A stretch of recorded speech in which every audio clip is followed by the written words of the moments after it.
वोटों से अधिक मतों से हम उस सीट पर आगे रहे हैं।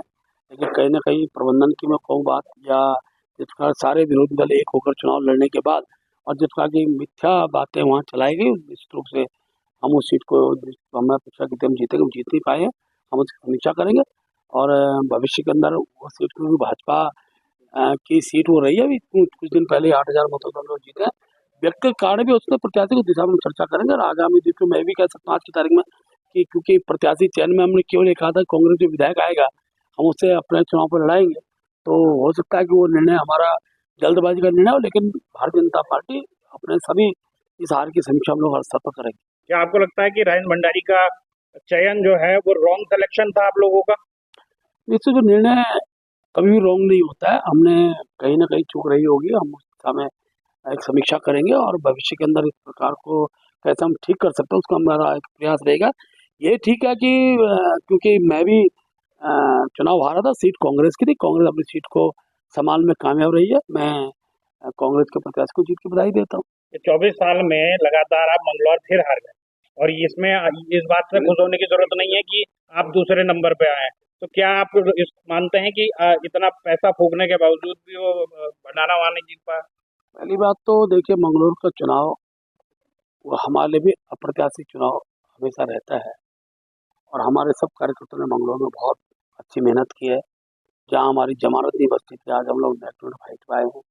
कार्यकर्ताओं का एक प्रकार का बड़ा प्रयास रहा है। ये ठीक है कि जीत होती है, हम लोगों ने प्रयास का अंतिम राउंड तक संभावनाएं बन रही थी जीत जाएंगे, लेकिन कहीं ना कहीं चूक रहे, भविष्य की हम समीक्षा करेंगे। अच्छा, एक बात बीजेपी के कई कार्यकर्ता ये भी कह रहे हैं कि महेंद्र भट्ट इसमें नैतिकता की जिम्मेदारी लें, ऐसी बातें। देखिए, अध्यक्ष होने के नाते हार का एक नैतिक पक्ष होता है और मैं अध्यक्ष हूँ, मैं उसको निश्चित रूप से स्वीकार करता हूँ, लेकिन मुझे समीक्षा करने का समय मिलेगा और मैं आपको विश्वास कह सकता हूँ आगामी समय में एक कांग्रेस के लोग भी जानते हैं कि किस षड्यंत्र के तहत, किस रूप के तहत उनकी जीत हुई है। वो जीत अभी क्योंकि लोकसभा में 8,000 मतों से हम लोग जीते, आज हम लगभग 5,000 मतों से पीछे हुए हैं, तो कहीं ना कहीं हमारी भी गलती होगी, मैं इसको स्वीकार करता हूँ। लेकिन भविष्य के अंदर भारतीय जनता पार्टी चाहे मंगलौर हो चाहे बद्रीनाथ हो, भाजपा अपना परचम हम लहराएंगे। लेकिन इसमें एक बड़ी बात यह है, राजेंद्र भंडारी के ब्राह्मणों को लेकर बयान और उनके राजेंद्र भंडारी के करीबी कह रहे हैं कि महेंद्र भट्ट के जितने भी करीबी थे उन्होंने कोई काम नहीं किया, फिर हम और राजेंद्र भंडारी को हराने का काम किया।